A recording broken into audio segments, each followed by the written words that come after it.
Napoleon Bonaparte, a name that shook the foundations of Europe. A boy from a small Mediterranean island who rose higher than kings and crowned himself emperor. He was adored by his soldiers, feared by his enemies, and watched by the whole world with awe. Brilliant, ruthless, ambitious, his story is not just about battles, but about vision, ambition, and the heavy cost of glory. Napoleon's rise was meteoric, his victories legendary, and his fall a warning that no empire lasts forever.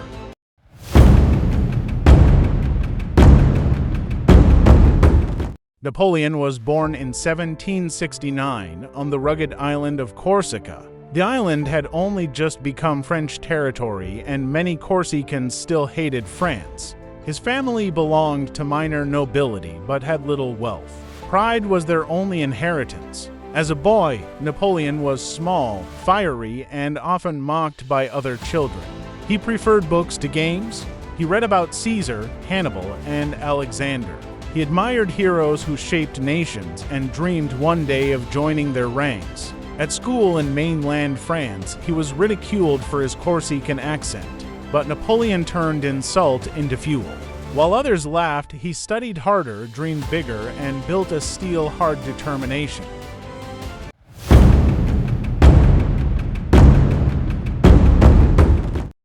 Napoleon entered Brienne Military Academy, then later the École Militaire in Paris. He was not wealthy, but his brilliance stood out. By 16, he was already an artillery officer. He mastered mathematics, geometry, and the science of cannons. He believed artillery would decide wars of the future.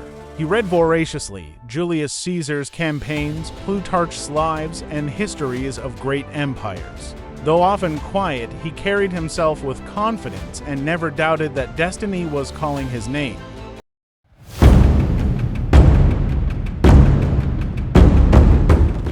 The French Revolution exploded in 1789. Chaos tore the country apart. For ambitious young men, it was both danger and opportunity. In 1793, during the siege of Toulon, Napoleon commanded artillery. He placed his cannons strategically, broke the British defense, and forced their fleet to withdraw. At 24, he was promoted to brigadier general. The revolution was unpredictable, devouring generals and politicians alike. But Napoleon was rising fast.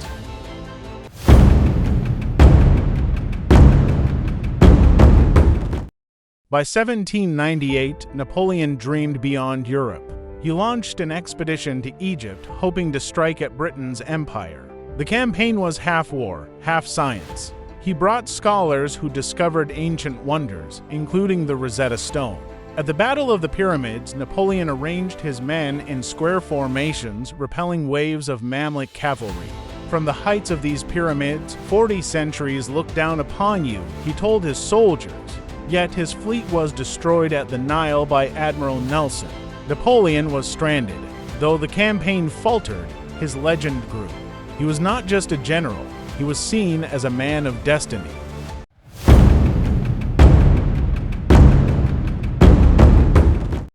In 1796, Napoleon, just 26, took command of the French army of Italy.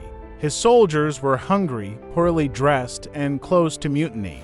But Napoleon spoke to them with fire. "Soldiers, you are hungry and naked. I will lead you to the most fertile plains in the world. Rich provinces, great cities, and honor will be yours." His words lit their spirits, and then he delivered victories. At Lodi, Napoleon led a daring charge across a bridge under fire. The soldiers saw his courage and believed he was invincible. In a single year, he defeated Austrian armies, forced peace, and made France supreme in Italy. The little corporal was no longer little. He was Europe's rising star.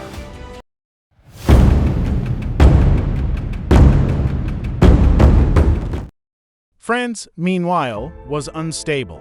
The revolution had left chaos in its wake. The government, called the Directory, was weak and despised. Napoleon returned in 1799.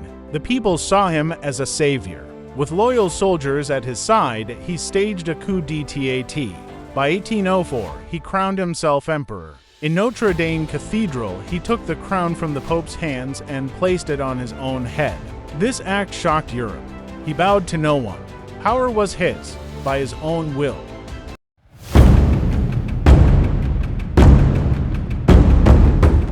Napoleon unleashed his genius across Europe. At Austerlitz in 1805, he faced Austria and Russia, the Battle of the Three Emperors. By luring his enemies into a trap, he destroyed them in a single brilliant strike. Prussia soon followed. At Jena and Arstedt, French forces smashed them utterly. Napoleon redrew the map of Europe. He created the Confederation of the Rhine, spread the Napoleonic Code, and made France the center of a new order. His armies marched from Lisbon to Warsaw. Kings trembled. People whispered, was Napoleon the new Caesar?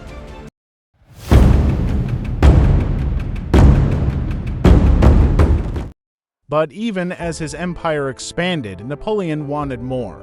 His greatest enemy was Britain. Unable to beat them at sea, he created the Continental System, a blockade designed to starve British trade. But Britain ruled the oceans. Smugglers thrived, and Europe's economies suffered. In Spain, guerrilla fighters bled the French army dry. The Spanish ulcer, Napoleon called it. The empire was strong, but cracks were appearing.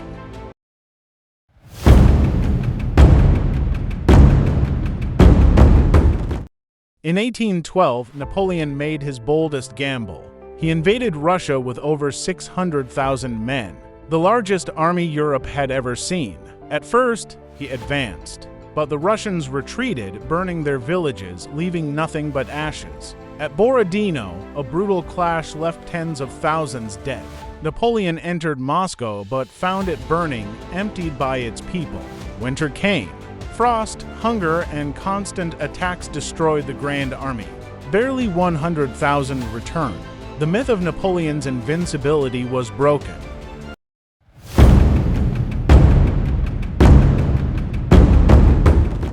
Europe struck back. In 1813, at Leipzig, the Battle of Nations, Napoleon was defeated.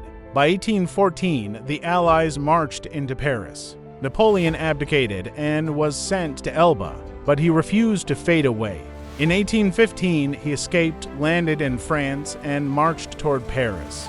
The soldiers sent to arrest him instead shouted, "Vive l'Empereur!" The 100 Days had begun.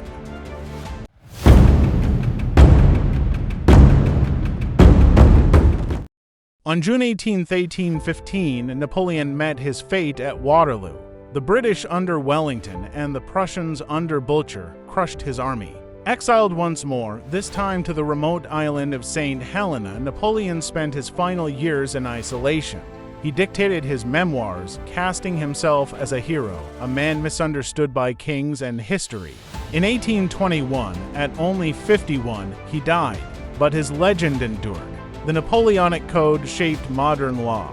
His battles are still studied in military academies. His rise and fall remain a warning and an inspiration.